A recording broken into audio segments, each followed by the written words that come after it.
bienvenidos a otro Mates con Historia, espero que estén bien. Miren lo que tengo puesto, esta remera, el combate de la vuelta obligado, diseño exclusivo de la gente de Caudillos y Valientes, a quienes dejo un gran saludo. Entren a la cuenta que tienen diseños muy interesantes, muy lindos, la verdad que muy recomendables. Le doy la bienvenida a los nuevos suscriptores de Mates con Historia que se han sumado en esta semana. Ya superamos los 3.000 suscriptores. Les pido que difundan estos videos, activen las notificaciones. Mates con Historia surge como una idea de que mientras vamos mateando de un lado y del otro de la pantalla, vamos hablando y reflexionando sobre aspectos de la historia argentina, aunque también algunos aspectos de la historia sudamericana y europea cada tanto. Quiero agradecerle especialmente a David Piñata, que me ha obsequiado este libro, Malvinas en tinta gaucha, fíjense qué linda portada, qué título interesante. No lo he leído, prometo leerlo, así que muchas gracias David por la amabilidad del obsequio, me siento muy honrado. Gracias por los comentarios, los videos se ven cada vez más. Habla de un público también activo del otro lado, con inquietudes intelectuales, históricas. Y para los que no son de Argentina y van a ver este video dedicado al Día de la Soberanía, la batalla de la vuelta obligado, presten atención porque esto tiene que ver un poco con la realidad de todos nuestros países sudamericanos luego de las independencias en el siglo XIX.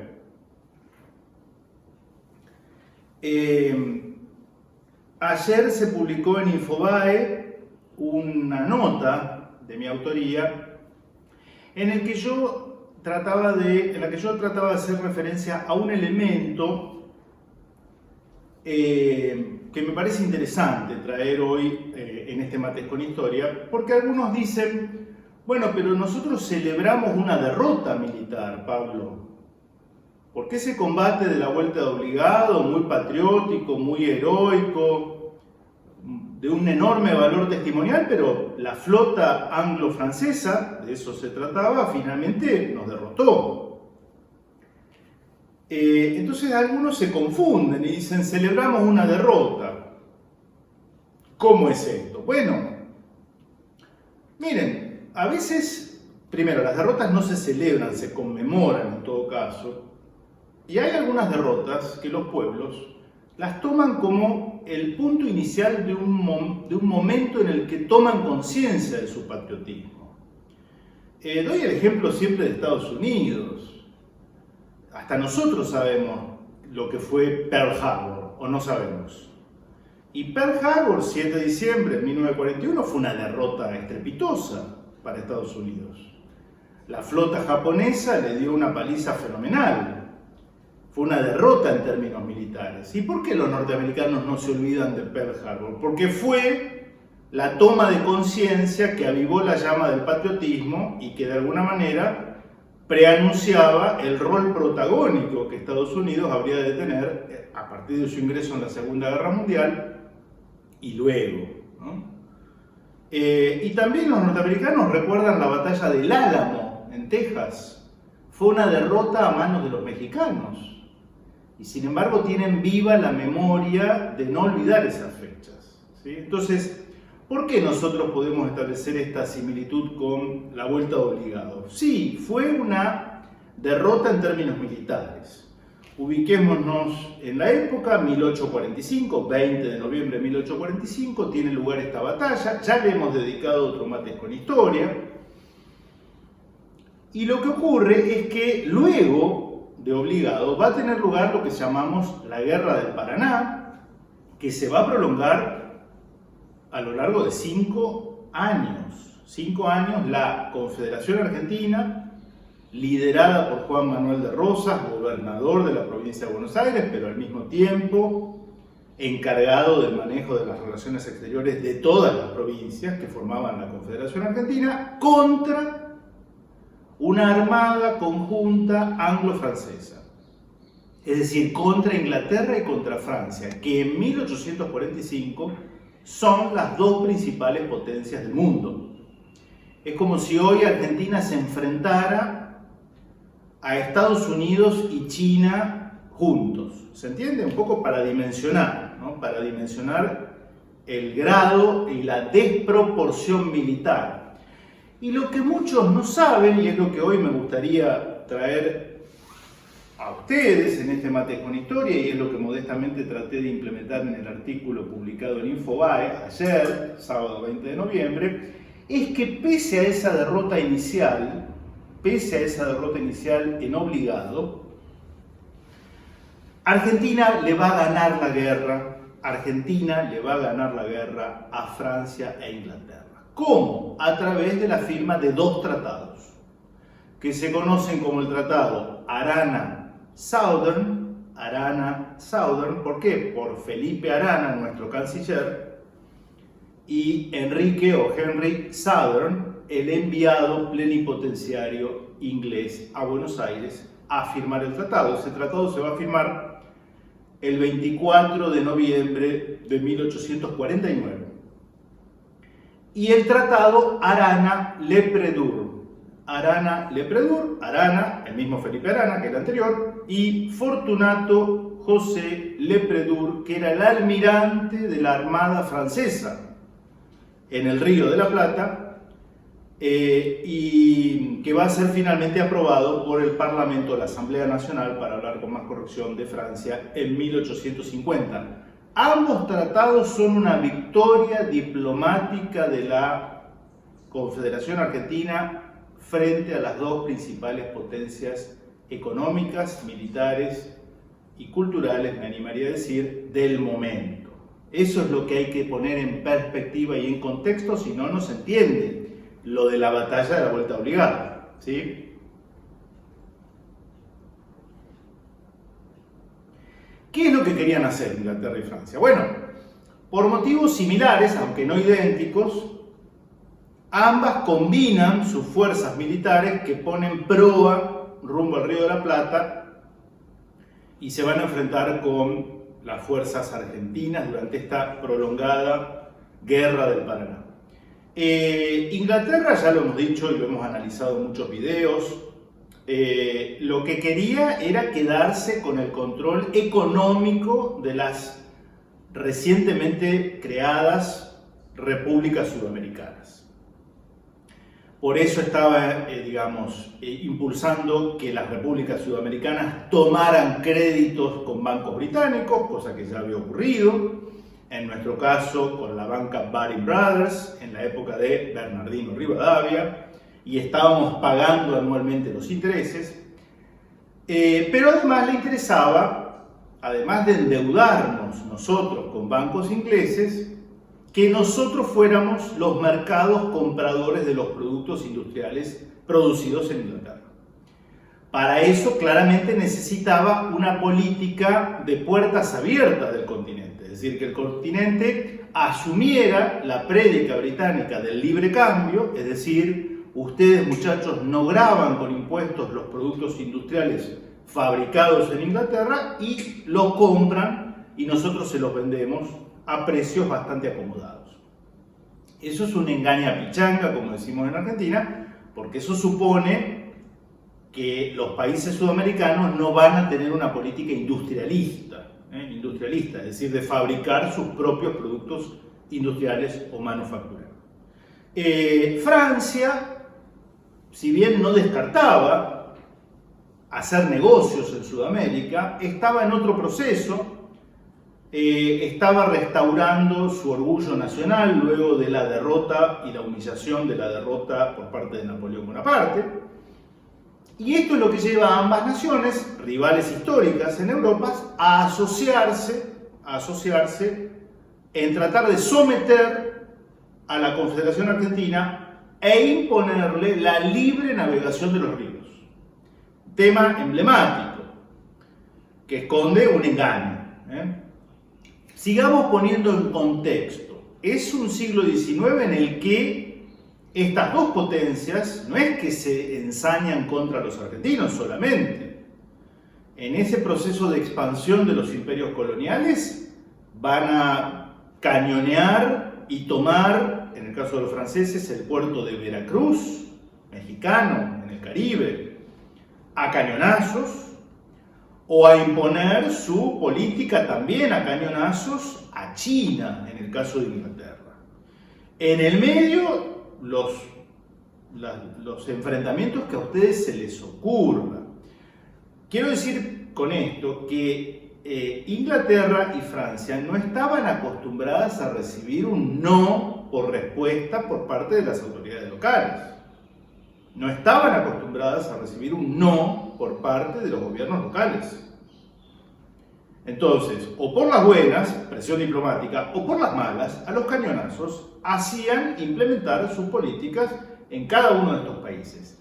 El único que va a plantearles una resistencia y que las va a vencer va a ser el país en el que vivimos, la República Argentina. Esto es así, es histórico. Esto es histórico. Pero si vemos solo la batalla de Obligado y no vemos los tratados Arana-Sauder y Arana-Lepredur, no entendemos la película. Estamos viendo una foto, interpretamos la foto, pero nos perdemos de interpretar la película completa. ¿Se entiende? La libre navegación de los ríos. ¿Qué van a sostener los ingleses y los franceses?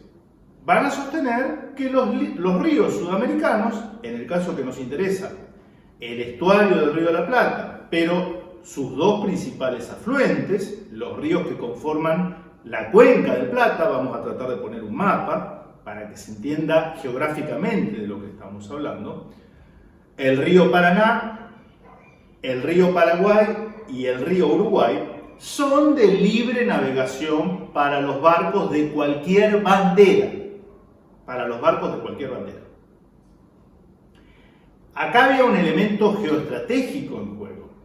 En esa época, mis queridos amigos, no había manera física, hoy hay aviación, pero en esa época no había manera física de llegar con las mercaderías industriales inglesas y francesas al corazón de Sudamérica, es decir, Asunción del Paraguay, pero también por vía navegable a puertos de la entonces ya República de Bolivia, lo que había sido el Alto Perú en el virreinato del Río de la Plata, que eran regiones densamente pobladas, incluso más que las provincias del litoral argentino, y cuyos mercados les interesaba a esta empresa mercantil bélica que va a ser la flota anglo-francesa. Y al mismo tiempo, por vía navegable, se podía llegar a la zona brasilera del Mato Grosso, que era imposible hacerlo por vía terrestre, ¿sí? Entonces, ellos necesariamente debían navegar de manera libre esos ríos. Y acá es donde aparece en escena Juan Manuel de Rosas, que les dice: señores, yo no es que me oponga a que sus naves transiten por los ríos interiores de la Confederación Argentina. Lo único que les digo es que ustedes primero nos tienen que pedir permiso y autorización a los argentinos para hacerlo. Es lo que no estaban dispuestos a hacer ingleses y franceses. El argumento argentino era de toda lógica, acorde al derecho internacional. Y además incluso Rosas va a especular y va a poner sobre la mesa, a través de Felipe Arana, el gran protagonista de la victoria diplomática, un argumento ilevantable. Le va a decir a Argentina: miren, si usted me dice que yo tengo que dejar libertad de navegación en el río Paraná, que surca internamente la Confederación Argentina, entonces ustedes habilítenme la libre navegación internacional del Támesis y del río Sena. si ustedes me exigen esto, permítanme que yo con mis barquitos de bandera argentina pueda navegar libremente el Támesis, saludar a la reina mientras navego, y el Sena, pasando por París. Obviamente, no existía la libre navegación de esos ríos interiores de Inglaterra y de Francia. ¿Por qué? Porque para navegar esos ríos había que pedir autorización al gobierno inglés y al gobierno francés, obvio. Bien, acá el tema es que la Argentina pretende hacer lo mismo y se va a la guerra. No vamos a entrar hoy en la cuestión del análisis bélico, le hemos dedicado otro mate con historia a la batalla de Punta Quebracho, 4 de junio de 1846, es decir, la vuelta obligado fue el primer episodio bélico de una serie de episodios bélicos. Rosa, con astucia, sabe que tiene que evitar una confrontación frontal porque hay una inferioridad militar argentina respecto de las otras dos grandes superpotencias militares. Lo que hace es una tarea de hostigamiento permanente de esa flota que navega, llega hasta Asunción del Paraguay, dicho sea de paso. Cuando baja río abajo es agredida y ahí se le provoca la mayor cantidad de pérdidas materiales y en vidas. Y por circunstancias también de la política interna de esas dos naciones, ingleses y franceses se dan cuenta de que esa aventura mercantil ha terminado en un rotundo y estrepitoso fracaso. El tiro de gracia lo hace José de San Martín. José de San Martín, residente en Francia desde hacía muchos años, que conocía perfectamente bien la naturaleza del conflicto, tiene una actitud muy inteligente, le va a dar una mano fenomenal a la Argentina desde París, desde Francia, ya estaba en Boulogne-sur-Mer. Le escribe una carta extensa al cónsul británico en Francia, Mr. Dixon, sabiendo que esa carta privada que San Martín le escribe a Mr. Dixon, dándole todas las razones estratégicas militares por las cuales esa aventura anglo-francesa está destinada al fracaso. Él sabe que esa carta se va a publicar en los diarios. Y efectivamente, se publican en el Morning Chronicle, un diario de Londres, y en el diario El Monitor de París, y por supuesto generan un impacto en la opinión pública inglesa y francesa, que respetaba mucho la opinión de un militar, de un estratega, de un geopolítico, aunque ya retirado, el general don José de San Martín. La Argentina logra que Inglaterra mande un plenipotenciario, Henry Southern. Rosas no lo recibe oficialmente, es más, se da el lujo de decir que las cartas credenciales de Mr. Southern no reúnen los requisitos como para firmar con él un tratado entre dos potencias, entre dos países soberanos, y esto motiva que Southern tenga que remitir su pliego nuevamente a Inglaterra. Él permanece en Buenos Aires, época en la que es agasajado, con todo el cumplimiento de los rigores de la etiqueta diplomática. Eso estuvo a cargo sobre todo de Manuelita de Rosas, la hija de Juan Manuel. Es recibido con una caballerosidad y una hospitalidad propia de los argentinos, porque somos enemigos, pero somos personas de bien, somos un pueblo que tiene valores, ¿no? Y Southern logra que la misma reina Victoria, la monarca inglesa, extienda unas nuevas cartas credenciales fechada en su castillo de verano, en la residencia veraniega de los reyes de Inglaterra, el castillo de Balmoral en Escocia, y con esas cartas credenciales se celebra el tratado Arana-Southern. Este tratado, como el Arana-Lepredure con Francia, básicamente prevén que ambas potencias interventoras reconocen la soberanía argentina sobre los ríos interiores, reconocen que la navegación de un río como el río Uruguay que tiene a la Argentina de un lado y a la República Oriental del Uruguay del otro puede ser reglamentado por ambas naciones. Devuelven los pertrechos tomados a las tropas y a los ciudadanos argentinos durante estos años. Se comprometen a evacuar la isla de Martín García, que había sido ocupada. Y además saludan protocolarmente con salvas de 21 cañonazos a la bandera argentina en desagravio a esa bandera.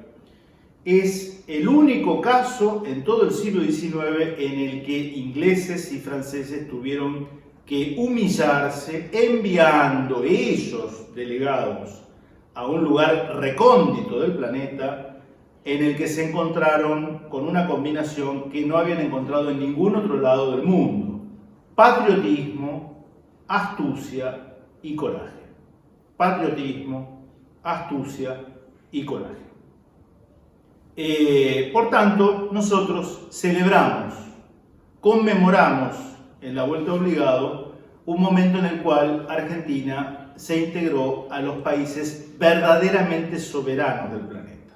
Verdaderamente soberanos del planeta. Yo sé lo que alguno estará diciendo, los amigos de Corrientes, de Entre Ríos. Bueno, Rosas defendía la aduana de Buenos Aires y defendía su caja económica.